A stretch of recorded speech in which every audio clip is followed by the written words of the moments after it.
encendió? ¿Eh? Sí. En los días anteriores hemos estado pensando y pensando, porque hay una manera de ver las cosas que se usaba más antes, cuyo principal presentador fue Descartes, y que decía que el hombre era un compuesto de dos partes que no tenían nada que ver la una con la otra,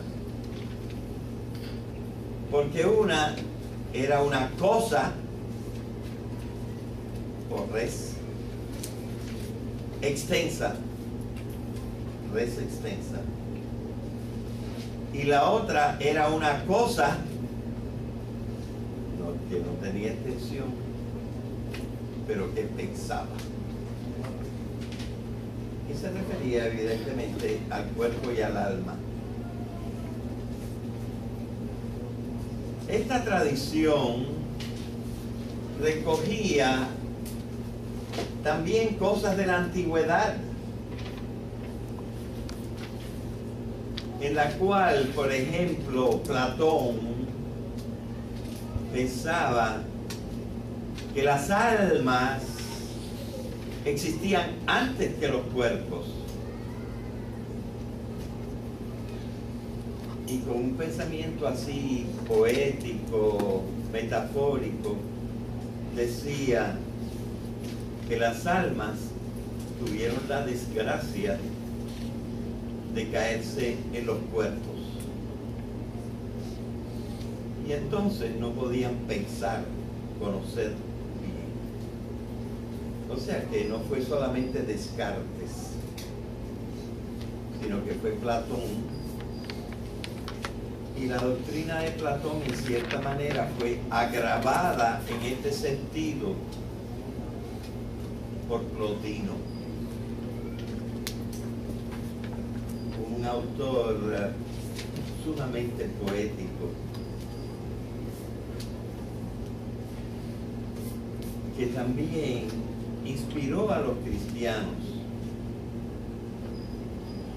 los cuales, viendo que su doctrina hablaba mucho del cielo, que no está aquí, que no se ve, de la fe, que trata de cosas que no se pueden todas razonar, pensó que quizá para expresar el cristianismo estaba bien pensar que el mundo era doble, y que había un mundo de arriba y un mundo de abajo, y a veces un mundo de ahora y un mundo de después, un mundo de las ideas y un mundo de la materia, y que de los dos el verdaderamente importante, el verdaderamente real, el que tenía cosas verdaderas, era el mundo ideal. De manera que el cristianismo medio que adoptó toda esta manera de hablar,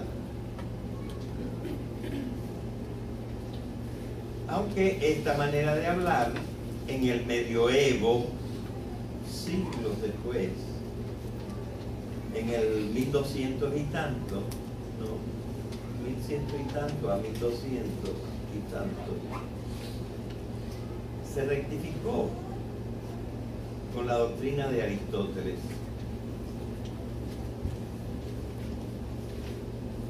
Y siguiendo a Aristóteles,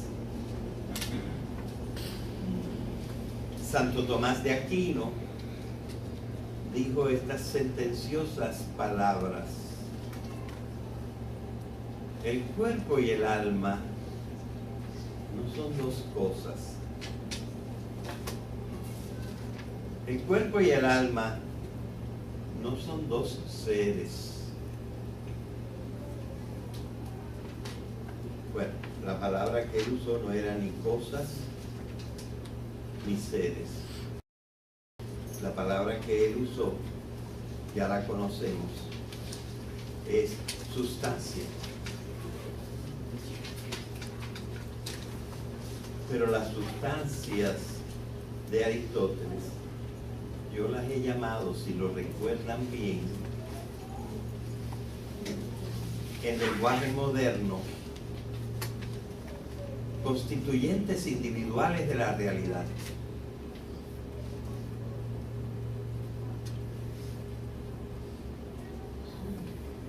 Así que lo que dijo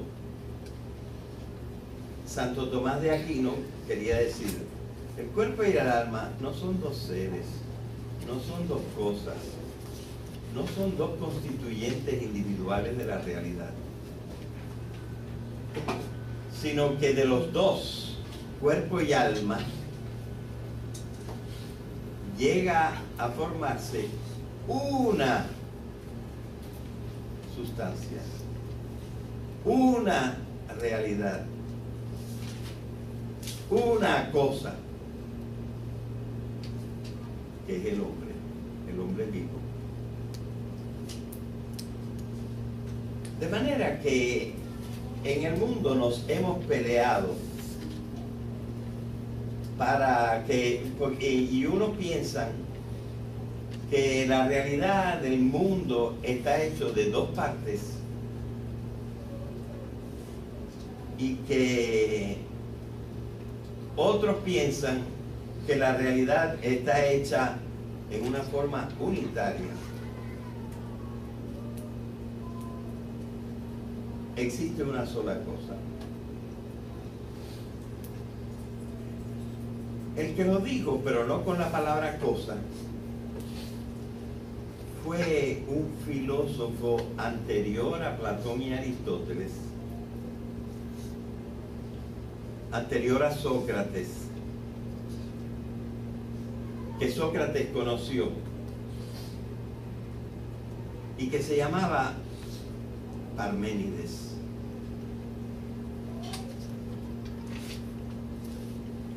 Parménides dijo estas palabras maravillosas que se les deben grabar en la mente y ustedes deben grabarlo en su libreta. Parménides dijo, utilizando por primera vez técnicamente la palabra ser, dijo, el ser es y la nada no es.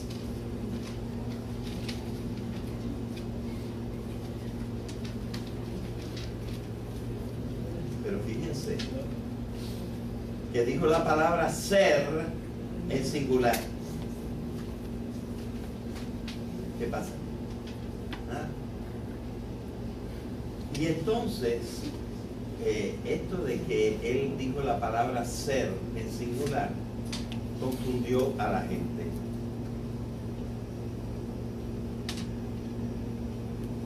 Para decir que el pobre Parménides no tenía la culpa,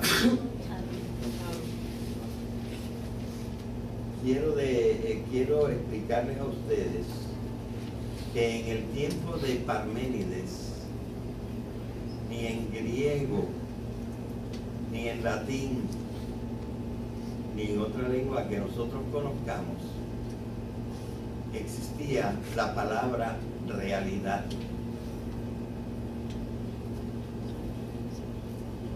La palabra realidad solamente se formó en latín entre 3 y 4 siglos después de Jesucristo.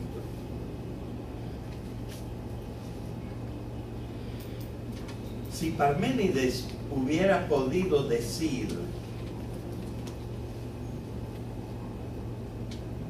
la realidad es, y y no hay nada más. Entonces nosotros hubiéramos comprendido mejor. Hubiéramos comprendido que la realidad tiene una manera de ser una.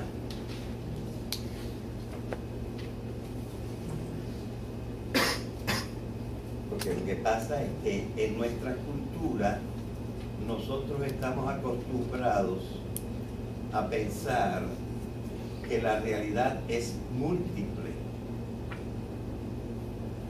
y no nos faltan razones, porque mira, tú eres una realidad y tú eres otra realidad diferente, y la de atrás es otra realidad y el que le sigue es otra realidad. Pero esta silla que está aquí solita también es una realidad. O sea, aquello que nosotros percibimos, lo percibimos como múltiple. Pero yo creo que Parménides tenía todavía más razón. ¿Tú ves a esta silla moviéndose? No, ¿verdad? Esta silla está clavada ahí, como clavada en el piso. ¿Por qué? Por la misma razón que tú estás clavada sobre tu silla. Y los demás también. La gravedad. Y además, tú te ves ahí muy enterita. Pero si tú estás así, rozagante, es que ayer te metiste una chuleta.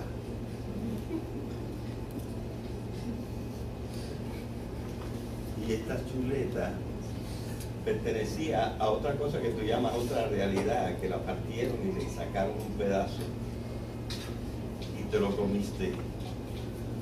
Es decir, tú pareces ahí solita, pero no, te está entrando el aire por la nariz. Tu sangre está llevando pedacitos de esa carne a todas las células. Hierro. O sea, tú estás tan separada de esa silla y de las otras cosas que hay aquí.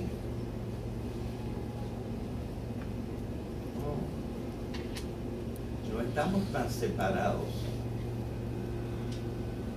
Entonces, la verdadera idea es esta.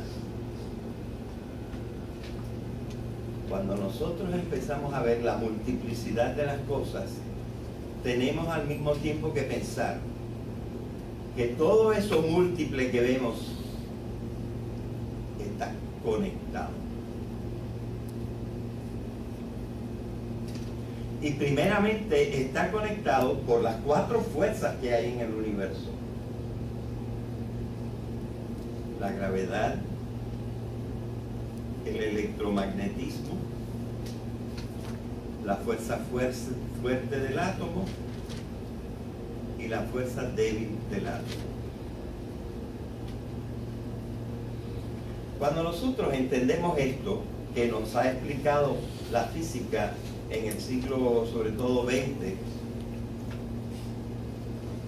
nosotros comprendemos que alguna razón tenía Parménides para decir el ser es, el ser, un ser, porque no poseía la palabra realidad. La realidad es una y no hay nada más. Una realidad conectada en todas sus partes.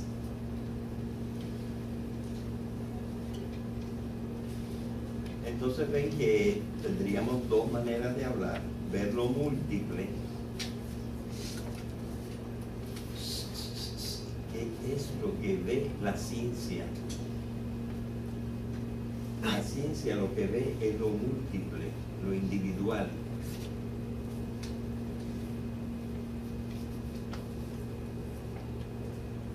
Y solo cuando nuestro pensamiento se hace filosófico, nosotros vemos la unidad.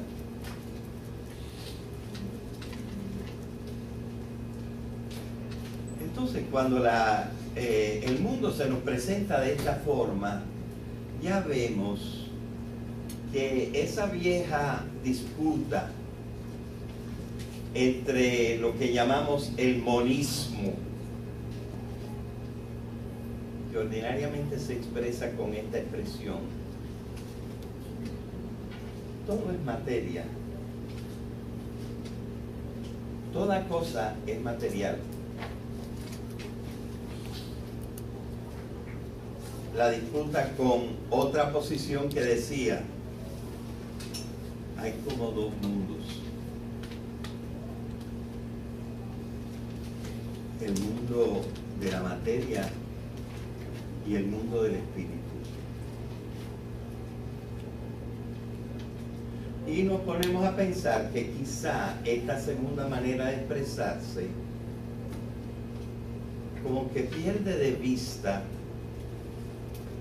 que el mundo del espíritu todo es función de algún organismo. Después de todo, los únicos que verdaderamente pensamos hasta lo último, haciendo abstracción de los extraterrestres, que no sabemos si existen, los únicos que pensamos somos nosotros. Y nosotros somos una cosa orgánica,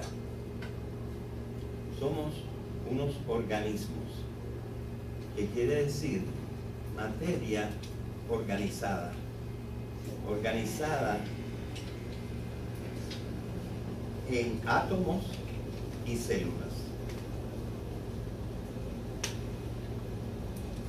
Así que se nos quita un poco esa cosa de que estamos abandonando nuestra fe o nuestras viejas ideas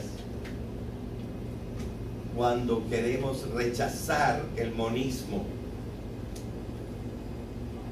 y adoptar la idea cartesiana modernamente de que el mundo es doble. Bien. Nuestro pensamiento se ha ido, estoy claro, repasando, ¿verdad?, para poder empatar.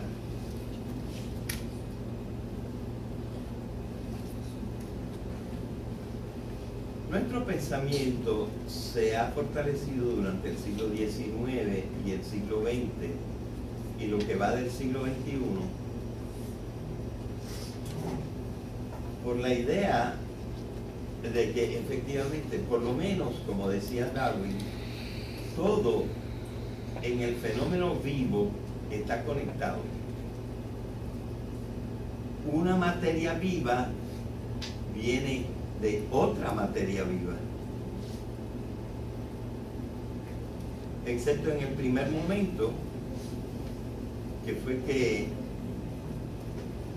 hubo una síntesis especial de una materia química muy compleja, aminoácidos y proteínas y cosas por el estilo.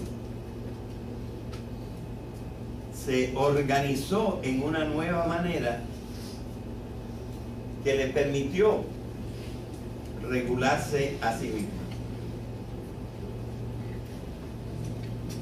Antes, el paso de las estrellas, por ejemplo, era muy explicable. El paso de las estrellas viene dado por la gravedad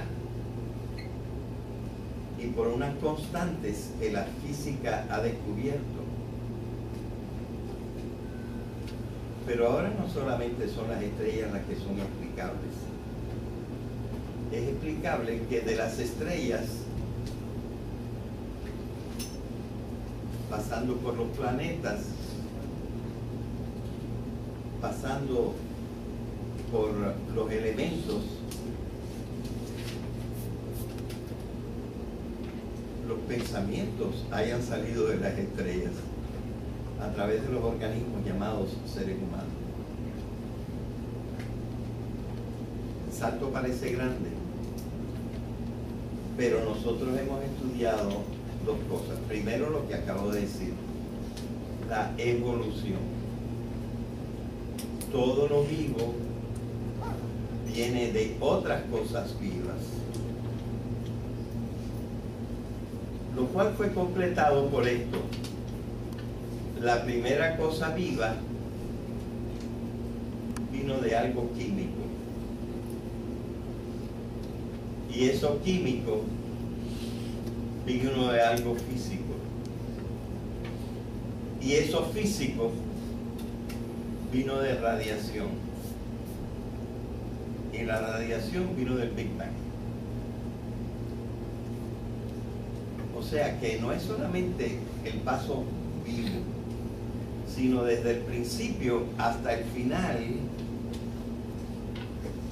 más allá de lo que pensó Darwin, pero en el mismo sentido que Darwin, que todo está conectado y que todo viene unas cosas de las otras, y que por lo tanto el mundo es uno, el universo es uno.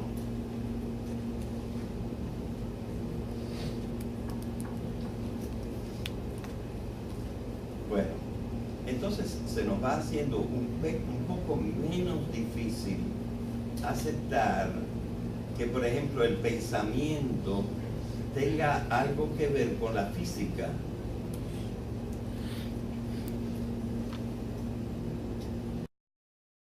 Entonces, nosotros pensamos, ¿verdad? Y yo le puse un cuadro así, que es todo el universo, que llegado un cierto tiempo, en alguna esquinita apareció un poquito de esa misma materia que se autorregulaba. Este es el pedacito del universo que por síntesis se convirtió en biológico.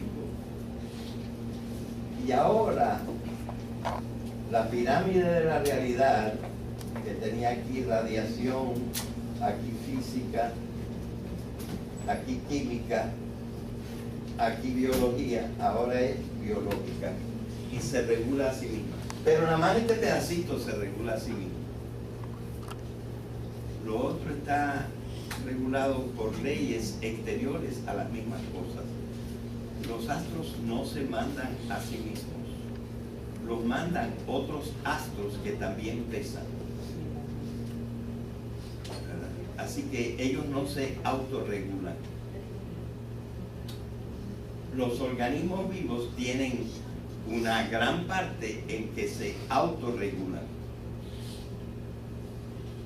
Y por ejemplo, convierten las cosas del exterior en parte del mismo organismo. La chuleta que te comiste ayer se convirtió en parte de ti. Así que hay una autorregulación de una parte ínfima del universo, que es la biología. Esta biología, para poder verla un poquito más, vamos a proyectarla así, ¿verdad? En grande. Aunque es nada más una partecita mínima del universo.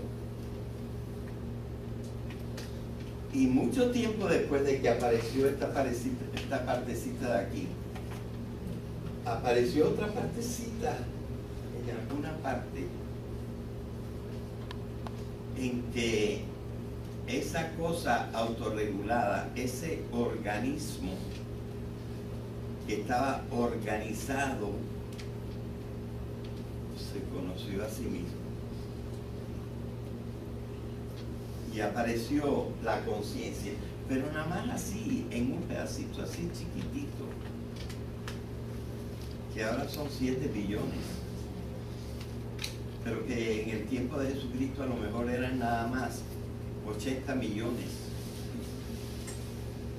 y que vino de 2 o 3 individuos, los cuales vinieron de una especie anterior, pero que tienen una característica. Primero, los de atrás ya estaban organizados, se autorregulaban, y por eso los llamamos organismos. Y los organismos que se superorganizaron sin saberlo, empezaron a conocerse a sí mismos. Y apareció un fenómeno nuevo. Este fenómeno nuevo se llama la conciencia.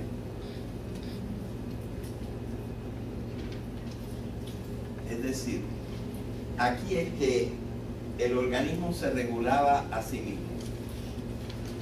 Y aquí el organismo regulado por sí mismo se dio cuenta que él era él.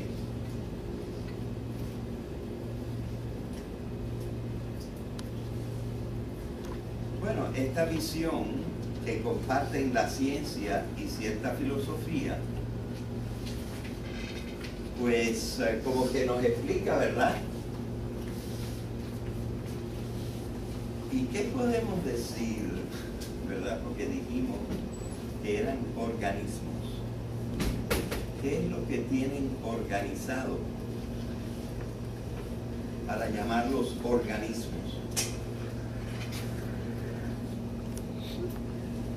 Lo que tienen organizado es su materia. La tienen súper organizada.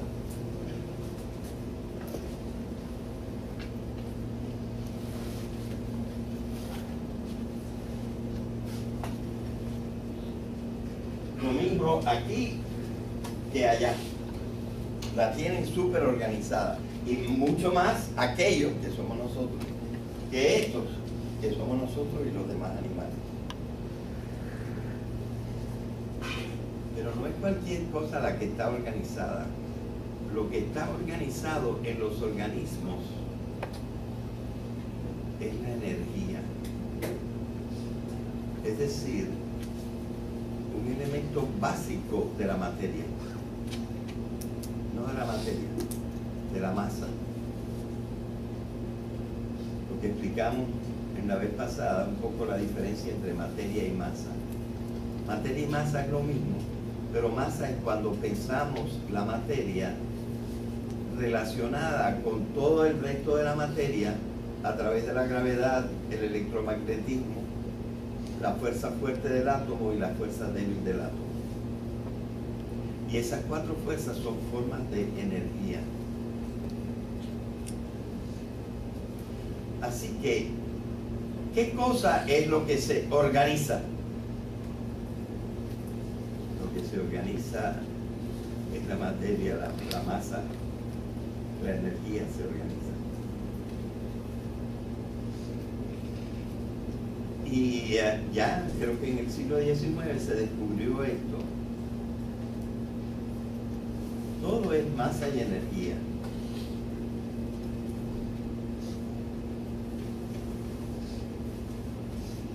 Pero la energía se va desordenando.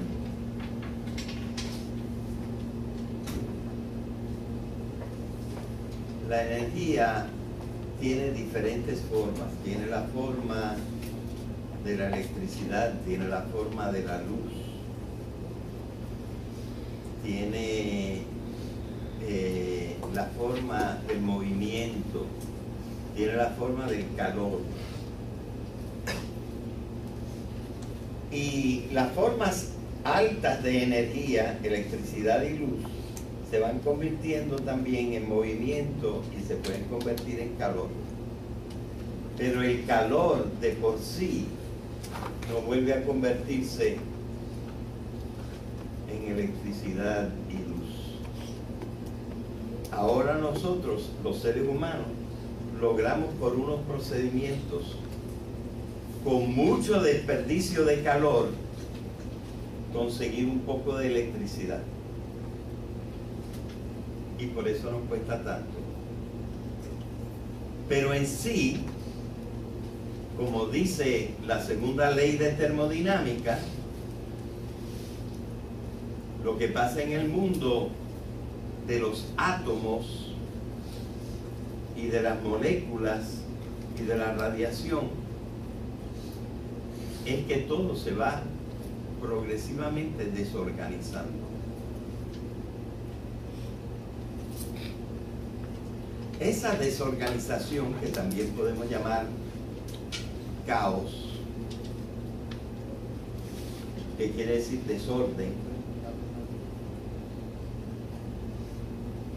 esa desorganización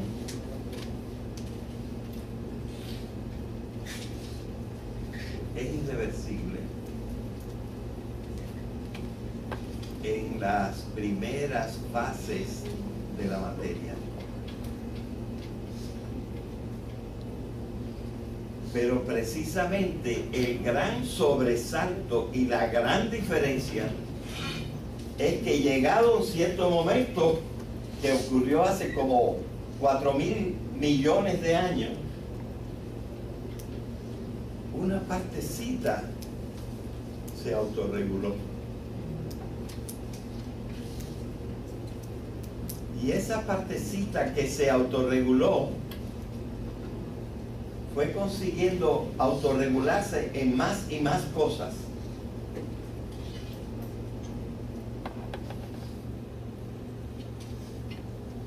Y nosotros vimos, por ejemplo, que la autorregulación de la abejita de la tierra,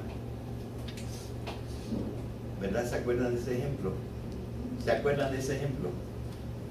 La autorregulación de la abejita de la tierra es mucho menos perfecta que la de mi perra labrador. Y que la autoorganización de mi perra labrador es mucho menos perfecta que mi autoorganización. Mi autoorganización ha conseguido una cosa que mi perra no consigue: entenderse a sí misma como una entidad.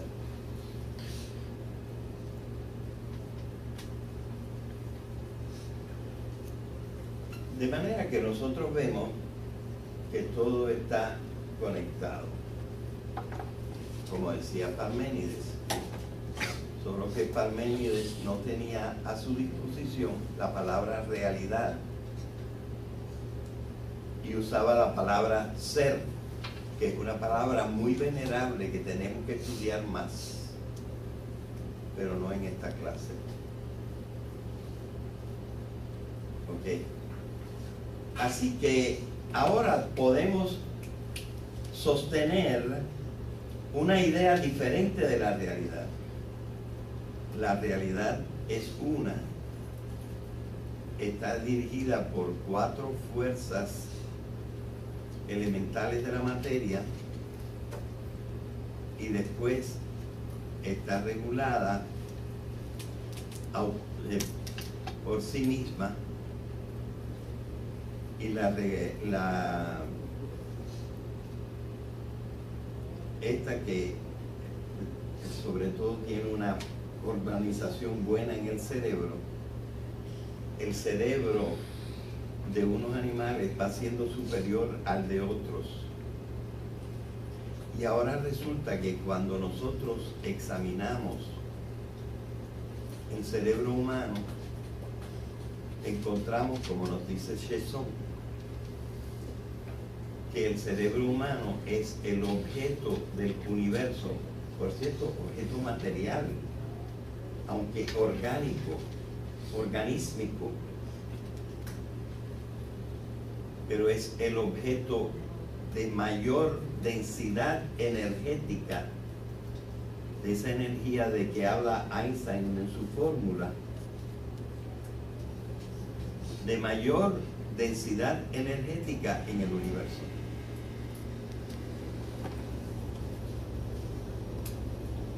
entonces nosotros vemos que podemos sostener un tipo diferente de visión del universo. Un universo que empezó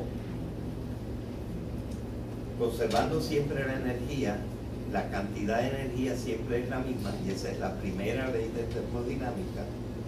Pero la segunda ley de termodinámica es que aunque la cantidad de energía en el universo no disminuye, la cualidad de esa energía, la calidad de esa energía se va deteriorando, va bajando de nivel.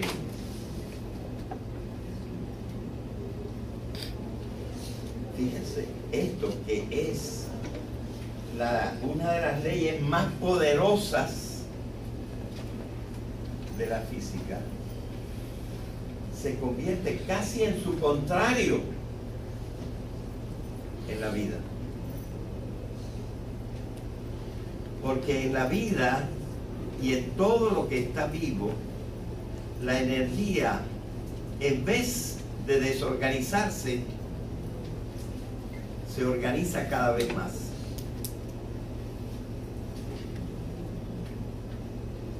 Y por eso a estos seres del universo que se autoorganizan se les llama organismos y constituyen la parte viva del universo.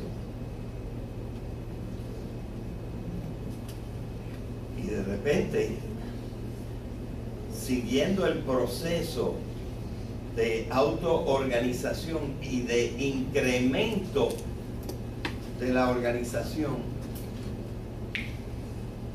aparece una nueva propiedad de la materia. Un cantito así de la materia se conoce a sí mismo. Y aparece por primera vez la conciencia.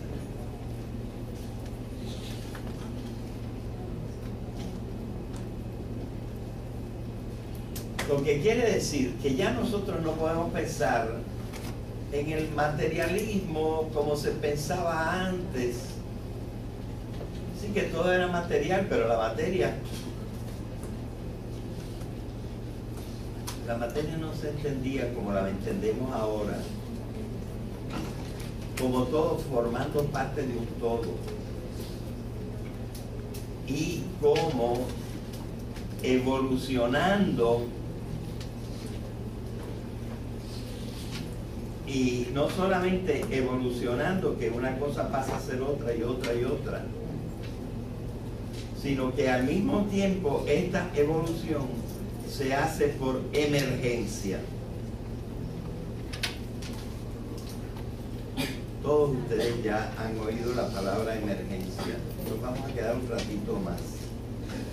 Si alguno tiene que irse por alguna necesidad violenta, pero acuérdense que de esto me van a hablar dentro de una semana por escrito. Es verdad que esto va a estar en la biblioteca en 2 días, pero mejor lo oyen una vez bien. Así que el que se tenga que ir, se va, pero mejor no se vaya. Ahora bien, les quiero repetir lo que es la emergencia, porque estoy casi seguro que su idea de la emergencia es bastante vaga. Vamos a tratar de dar una buena definición de emergencia.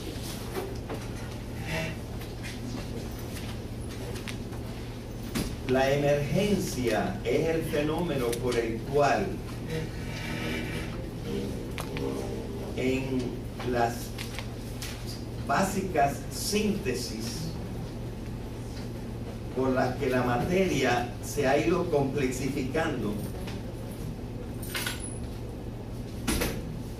una vez complexificadas en esos constituyentes individuales que antes Aristóteles llamaba sustancias, en esos constituyentes individuales aparecen unas propiedades que no existían en ninguno de los elementos anteriores que componían ese ser individual. Y dimos el ejemplo del agua, que viene del hidrógeno, que no moja, y del oxígeno, que no moja. Pero cuando se juntan el hidrógeno y el oxígeno, por síntesis, se forma una molécula, y la molécula es de agua, y esa molécula moja. Aparece una nueva propiedad, emerge de su estado anterior.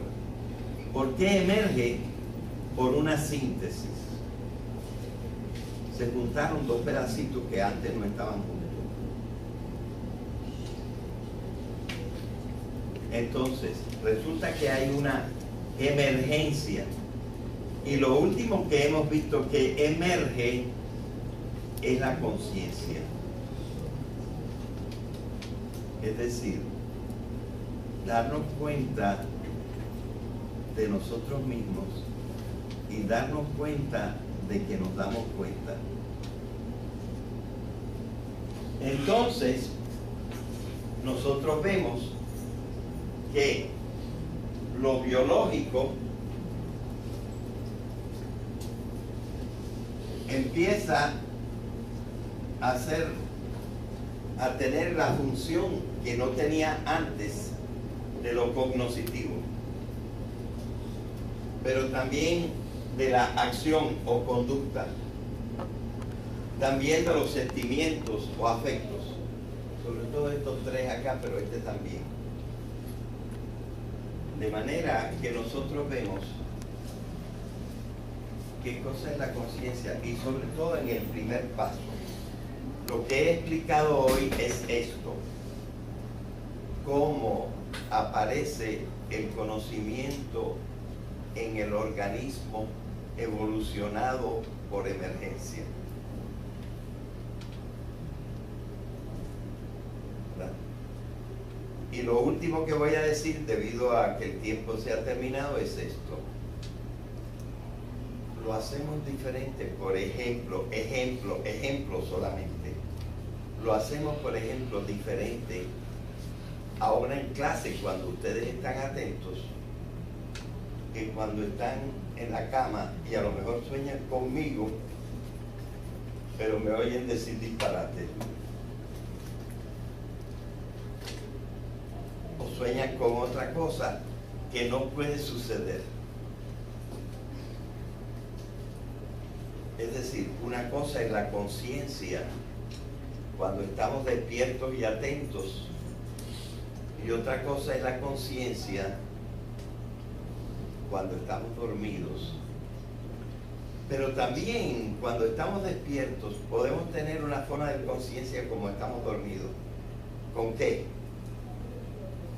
Con el juego, con la fiesta, con sustancias como las drogas, con la borrachera, con el orgasmo, con un montón de otras realidades en las cuales nosotros estamos conscientes. Y también con una cosa que se llama la creación, la fantasía. De manera que es conveniente y sabio ver que lo cognoscitivo no todo tiene la misma forma. Hay una forma racional o lógica,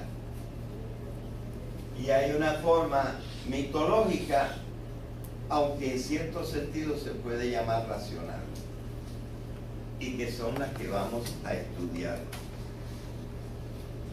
Mira, para terminar, dale para que venga esto de acá. Sí, dale para arriba, no para el otro lado. parece que esto termina aquí. Es que el me lo cambió. Lo otro lo veremos entonces la semana que viene. ¿Entendieron? Levanten la mano los que entendieron. Que también inspiró a los cristianos, los cuales, viendo que su doctrina hablaba mucho del cielo, que no está aquí, que no se ve,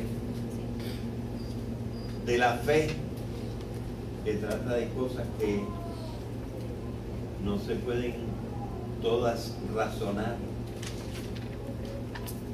pensó que quizá para expresar el cristianismo estaba bien pensar que el mundo era doble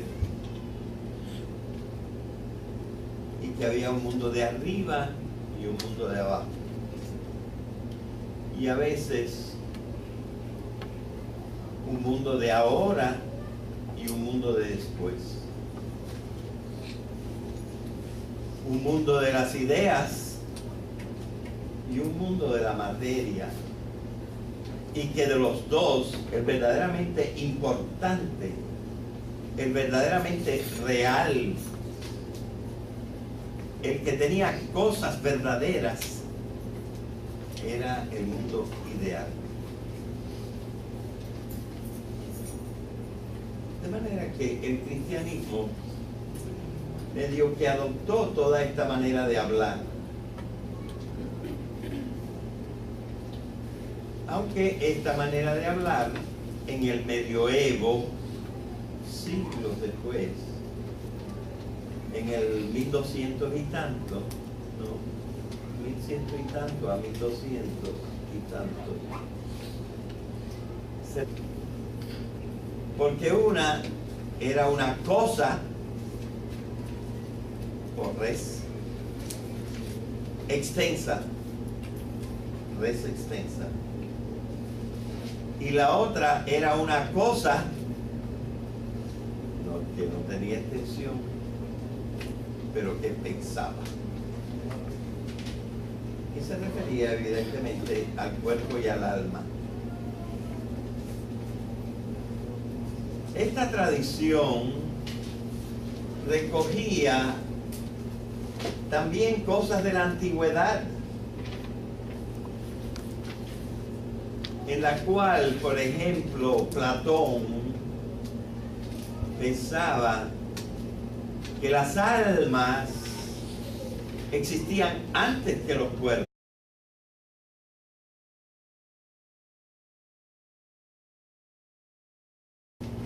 ¿Se entendió?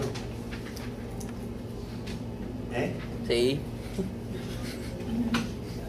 En los días anteriores hemos estado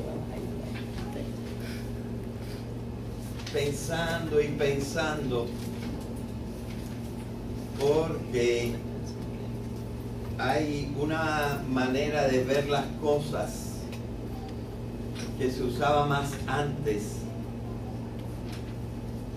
cuyo principal presentador fue Descartes, y que decía que el hombre era un compuesto de dos partes que no tenían nada que ver la una con la otra.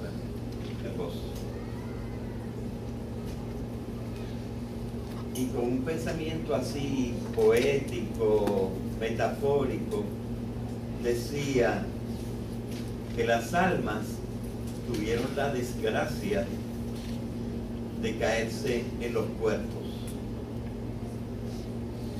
y entonces no podían pensar, conocer bien. O sea que no fue solamente Descartes, sino que fue Platón, y la doctrina de Platón en cierta manera fue agravada en este sentido por Plotino, un autor sumamente poético,